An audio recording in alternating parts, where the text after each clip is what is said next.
Hi everybody. I'm Counselormsvee, and this is the Ask the Counselor Show.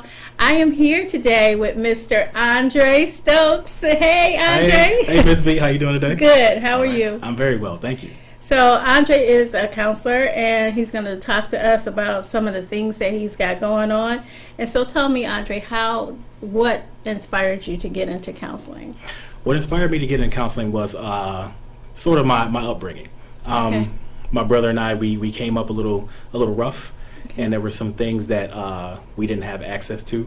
And as we got older, we realized that we had something to offer as far as being able to relate to people and using the things that we've gone through to the benefits of others.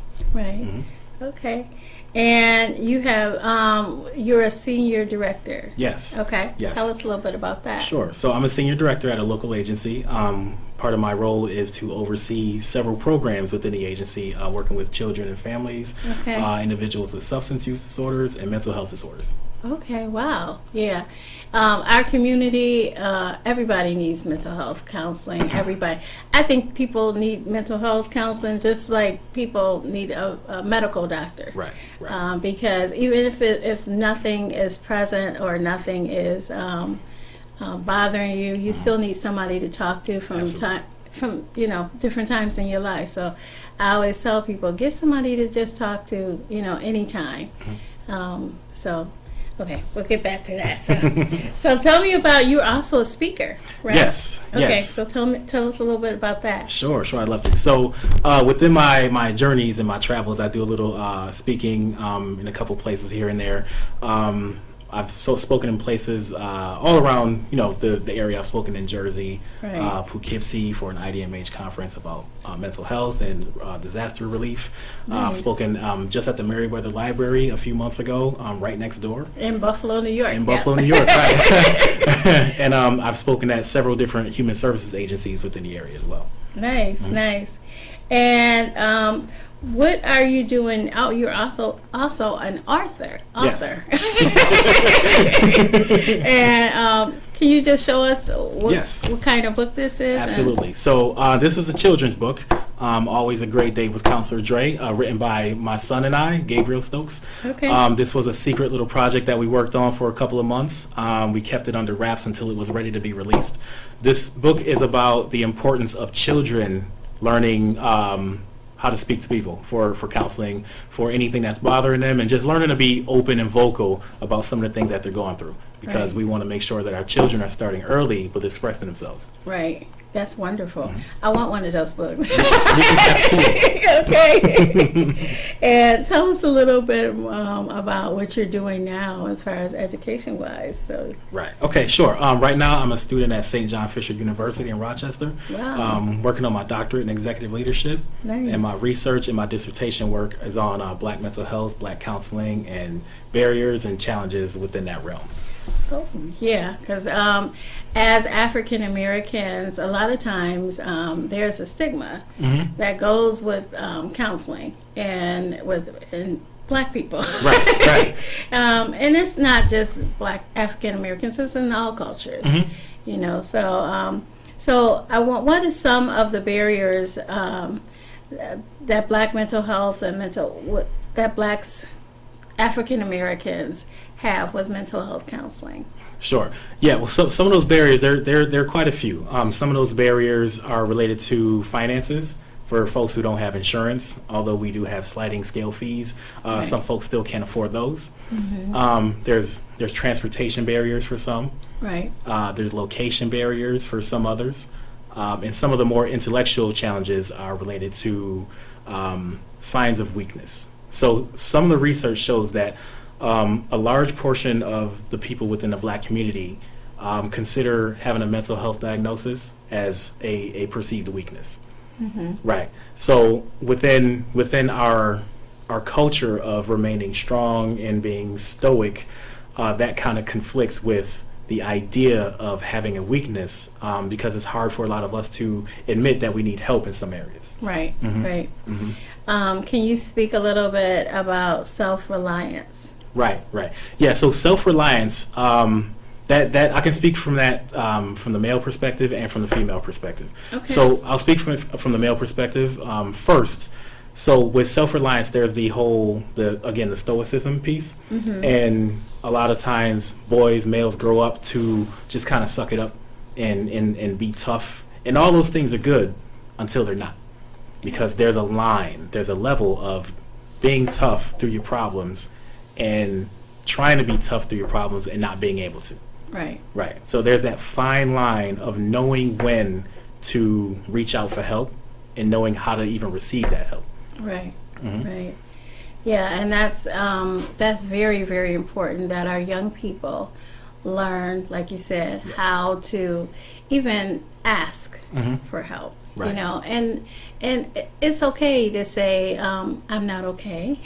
It's a saying now, I'm not okay today, and it's okay to say I'm not okay. Doesn't mean you're not strong. Doesn't mean that you can't handle it. It just means that you need, a little support and maybe a little guidance. Right. Yeah. And and that in itself can go a long way. Sure can. Right. So tell me a little bit about the relationship between client and counselor.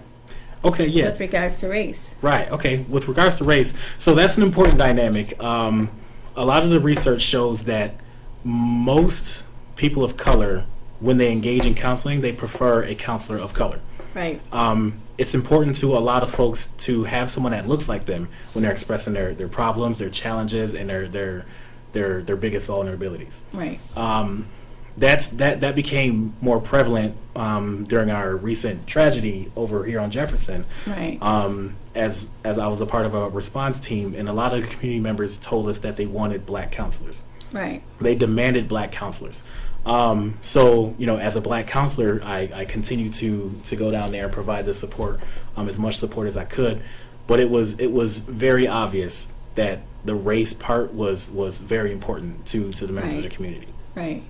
I totally agree with that because I am a counselor myself, mental health counselor, and I've had clients who, say, I want somebody that look like me. Right. Even though I may have not experienced some of the things that they went through, just that comfortability, that feeling of comfort, and that feeling of knowing she could be my sister, or she could be my aunt, or that relationship, it makes them feel more at ease. Right. And that's not saying that even our Caucasians counterparts is not going to be beneficial to our clients. That's just saying that, sometimes they prefer to have a person of color. Yes. Yes, absolutely. And, so, and what would you say about some of the results of low rates of black people engaging in counseling? Because like we were saying before, a lot of people do not reach out. Right. To get counseling. They go, okay, our old grandmas and stuff, I'll pray on it and put some polio on it and you'll be all right. And that's fine and dandy, but sometimes we need a little bit more than that. And God works through counselors as well. Yes. So let him guide you to a counselor that can maybe help you, navigate that system. So you tell us about some of that too. Yeah, okay, of course, I'd love to. Okay, so some of the when considering that aspect, some of the results in a lot of the black population not engaging in mental health counseling or substance use counseling, it can vary depending on the situation. So with the upbringing that I've had, I'll speak on that from the personal level and the scholarly level. So when there are individuals in the household who are struggling and in survival mode for so long, and there's no counseling, either no counseling available or no counseling accessed, that brings forth a whole new challenge, a whole new bag of challenges. Right. So the first thing is the untreated mental health can lead to increased rates of poverty. It can contribute to incarceration. Right. And we all know that, black males are incarcerated at higher rates than any other group of people. Right. Right. So when we're considering the incarceration aspect, a lot of the diagnoses associated with incarceration are schizophrenia. Mm-hmm. That's the primary misdiagnosis. So the misdiagnosis comes from not having a track record of actual sustained counseling previously before being incarcerated.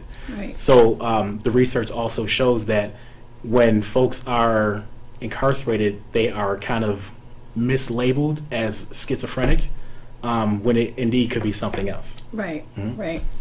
And that's so true. I actually worked in the jails, and it's very challenging when you're on the counseling side, Mhm. and when you're looking at an individual that maybe needs psychotropic medication, Right. and they're not permitted to have certain psychotropic medication in places that you get incarcerated. Yeah. So we need to work on that, people, because Right. this it's not going to go away. Mhm. But to make it be aware, right? Yep. Yeah. is the start. Yeah. Right. Yeah. And I'm sorry. Another aspect to that is when folks when a parent is incarcerated, you're now left with a one income household or a single parent household, and we know that there's a plethora of challenges associated with a single income household as well. There's a Right. financial vulnerability. There's children in a household not having an additional parent to talk to from either a Right. male or female perspective, and everything that comes along with that as well. Right. So as a person who grew up in a single income household, I can attest to the challenges that were associated with that, Right. and not having a male in the house at the time, and the support that I needed, but I didn't realize I needed as a child. Right. Mhm. Yeah. So what would you say are some of the results of the lower rates of blacks engaging in counseling? Yeah. We kind of just skimmed over that a little bit, but just give us a little bit more meat. Sure. Yeah. Sure. Yeah. So I definitely can go a layer deeper. So when considering single income households, and not having all of the support that a child can have or a child needs, that leads to further increased chances of having mental health disorders within the children. Because now the child is more likely to hold in things, because sometimes a boy can't talk to his mother about certain things. Right. Sometimes a girl won't talk to her dad about certain things, depending Right. on who's there, what the dynamic is. So that's where we get into children's mental health and having the need for counseling for children. Right. So the additional problem with that is if you're growing up in a house where counseling isn't a thing, then that's Right. just another child who may have some challenges and doesn't have an avenue or Right. can't receive the proper treatment Right. to explain what those challenges are and then get the help that they need. Right. Mhm. Right. So, Mr. Stokes. Yes. People, we are going to take a quick break, and we're going to come back, and we're going to finish talking to, we're going to say, the soon-to-be Dr. Andre Stokes. Yes. Speaking into the air. Talking about mental health and the challenges that go with that, and individuals that's incarcerated. So we'll be back in a few minutes. Stay tuned. Thank you.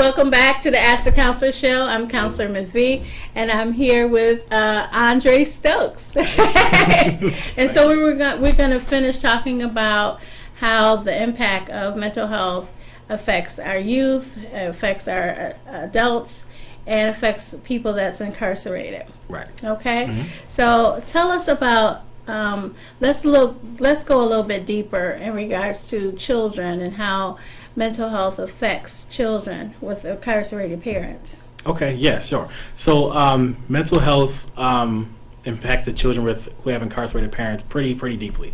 So there's the aspect of not having a fully functional nuclear household, and what that does to children is it plays a role in their self-esteem.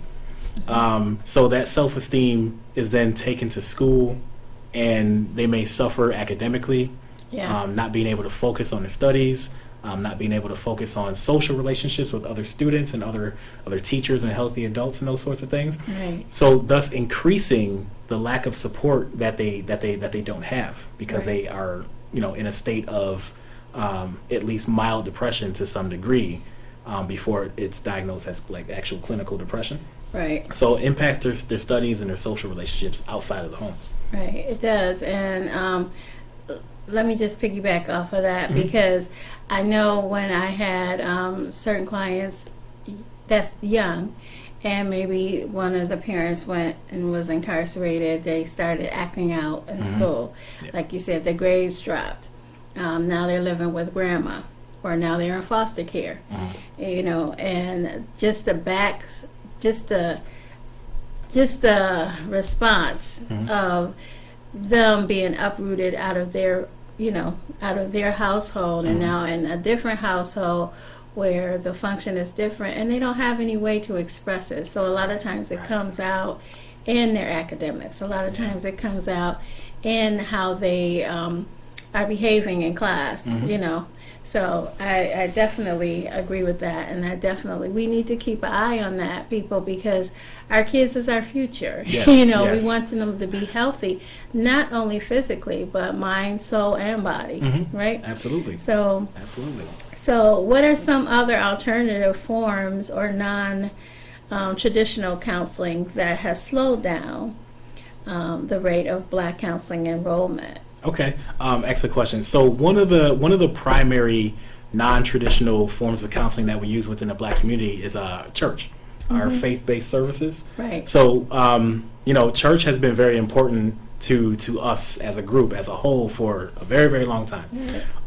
It's the foundation a Right. lot of times with African Americans. Yes, Yeah. absolutely. So it's a safe space. Right. It's a safe space. So when we go to church, we get to talk to pastor, deacon, bishop, the other parishioners. Right. We get to see our family members, our friends, all like-minded people spiritually. Right. So being able to be around the like-minded people on a spiritual perspective does boost the mental health in the time being.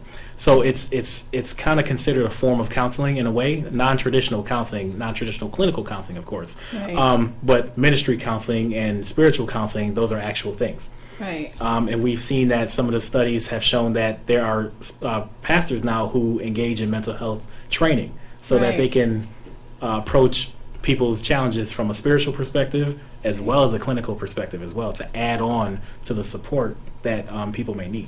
Right. And in my church and other churches in Western New York, upstate New York, a lot of times they have counselors that go to their church. That's certified counselors. Yep. Or licensed counselors. Yep. Reach out to those individuals, because we're not trying to take away, because a lot of times people be like, oh, they're trying to take away, and it's not that, like, I'm not trying to be your pastor. I can be your counselor, but I'm not trying to be your pastor. That's not my calling. Yeah. But so reach out to your what am I trying to say? Your members, and see if there's a licensed counselor that could maybe be of assistance that you can refer your your other members of the church too. Mhm. You know, that you feel comfortable referring other members of the Right. church to. Right. So yeah, the church is a big thing. It's huge. Yeah. It's huge. It's some people consider the pastor their counselor, Right. and that's perfectly okay. Yeah. It's perfectly okay. Yeah. Right. Mhm.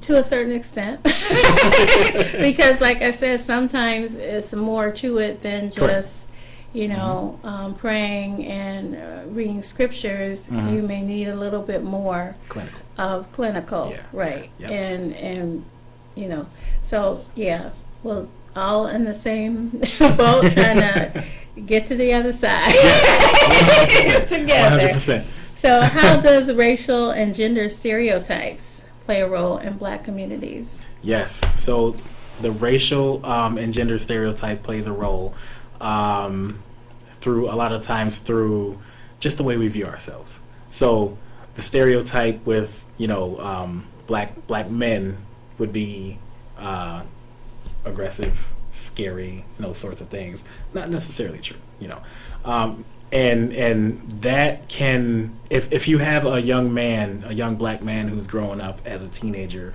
and he understands that people see him as aggressive or scary or mean and all those sorts of things, that plays a role in his own mental health and his own self-development. Right. So if he's aware of it, there's a chance that he may alter the way he acts, alter the way he moves, walks, and talks to kind of go against that gender stereotype. Mm-hmm. Okay. Yeah. How does economic status play a role in Black mental health?